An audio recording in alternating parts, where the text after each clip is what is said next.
মিরপুরে এক ইমামকে চাকরিচ্যুত করলো। আমি মোতাল্লিকে ফোন করে জিজ্ঞেস করলাম, আপনি ইমামের চাকরি খেলেন কেন? আপনি কেঠা? আমি বললাম, আমি তো জেঠা। তুই আমার চিনবি বেটা? ইমামের চাকরিকে ছটকেলা, এই ছটকেলা। ইমাম আমার আগে সেজদা থেকে উঠে গেছে গা। আমি কইলাম, তোমার আগে সেজদা থেকে উঠে গেছে মানে তোমার বয়স কত?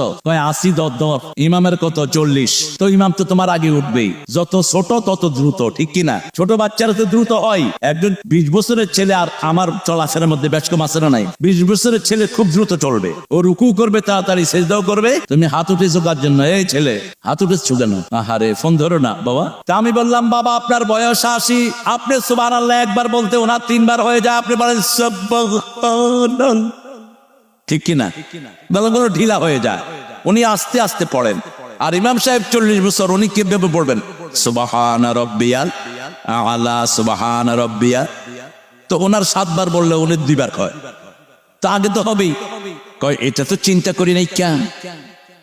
হ্যাঁ না, আপনি যে ইমাম সাহেবের চাকরি খেলেন, আপনি কি জানেন সেজদায় কয় তাসবিহ পরিমাণ পড়লে সেজদা হয়ে যায়?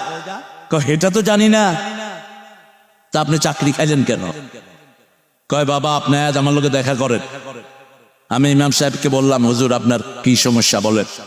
কয় হুজুর আমার 5টা বাচ্চা, মাত্র বেতন পাই 10,000 টাকা, বাসা ভাড়ায় চলে যায় 5,000, আর 5,000 দিয়ে কি হয়? আমি জোহরের নামাজটা পড়াই, যত সময় পড়িয়েছি পড়ায়, আমি একটা স্কুলে পড়াই, 2টা মিলিয়ে আমার সংসারটা চলে। এরকম আছে না নাই? হাজার হাজার ইমাম এরকম। আপনারা ইমামের পয়সাও দিবেন না, আবার ইমামের উপর খবরদারি করবেন, এই বেয়াদবি ছেড়ে দেন তাড়াতাড়ি। আমাদের দেশের ইমামদের মতো নির্যাতিত আর কেউ? সবার ঠেলা খায় তারা।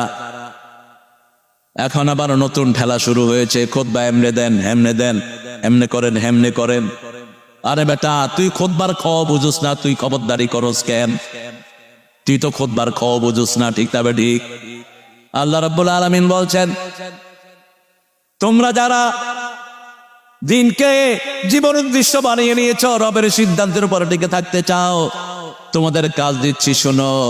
ওমান আহসানু কাওলাম মিম্মা দাআ ইলাল্লাহ ওয়া আমিলা সালিহান ওয়া ক্বালা ইন্নানী মিনাল মুসলিমিন। মুসলিম আমি, সংগ্রামী আমি চিররণবীর, আল্লাহকে ছাড়া কাউকে মানি না। নারায়ে তাকবীর, নারায়ে তাকবীর, আল্লাহু আকবার। এর আগের আয়াতে আল্লাহ বলছেন, একটা দিয়ে শেষ, ভালো ছেলে ভালো, নাহানু আউলিয়াকুম ফিল হায়াতিদ দুনিয়া ফিল আখিরাহ। আমাদের ওলি হলেন আল্লাহ, আর শয়তান হলো যারা ইসলাম করে না তাদের ওলি, ঠিক কি না?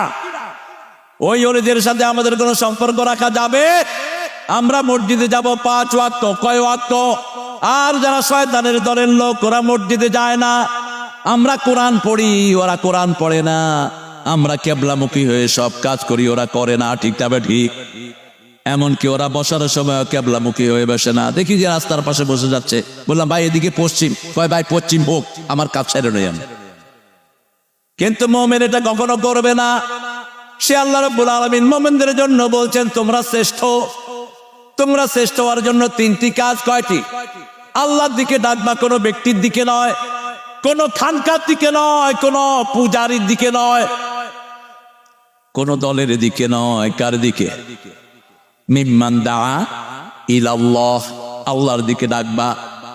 ও আমিলা সালিহান, আমলে সালেহ করবা। আমলে সালেহ কি? যেই আমলের ভিতরে কোনো শিরক নাই। আল্লাহ রাব্বুল আলামিন সূরা কাফের শেষ আয়াতে বলছেন, قل إنما أنا بشر مثلكم يوحى إلي أنما إلهكم إله واحد فمن كان يرجو لقاء ربه فليعمل عملا صالحا ولا يشرك بعبادة ربه أحدا. الله أكبر. আল্লাহ রাব্বুল আলামিন বলছেন, কুল ইন্নামা আনা বাশারুম মিসলুকুম। নবী আলাইহিস সালাম আপনি বলেন, আমি তোমাদের মতোই মানুষ, তোমাদের মতোই। ইউহা ইলাইয়া, আমার কাছে ওহী আসে। ওহীটা কি? আন্নামা ইলাহুকুম ইলাহু ওয়াহিদ, একজন ইলাহ।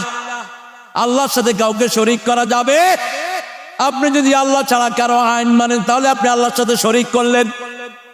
আল্লাহ বলেছেন জন্ম দিবস মৃত্যু দিবসের কোন জায়গা ইসলামে নাই, আপনি পালন করলেন, আপনি শিরক করলেন।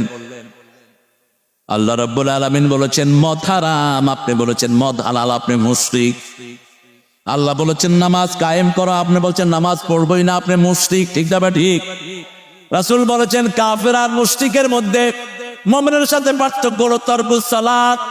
তারকুস, মুমিন সালাত পড়বে, কাফের মুশরিক পড়বে না। আমরা আযান হলেই কোন দিকে যাব? মসজিদ আছে যেখানে মুমিন যাবে সেখানে। কত সুন্দর জাতীয় কবি, আমি এর জন্য দোয়া করি, কি সুন্দর লেখা তার। মসজিদের পাশে আমার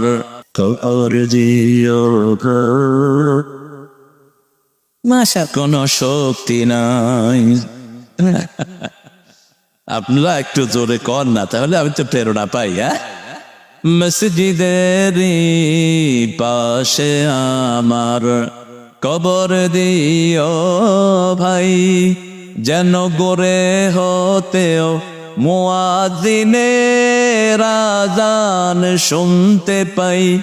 আমার গোরের পাশে দিয়ে ভাই নামাজিরা যাবে, পবিত্র সেই পায়ের ধ্বনি এ বান্দা শুনতে পাবে। গোর আযাব থেকে গুনাহগার পাইবে রেহাই, মসজিদের পাশে আমার।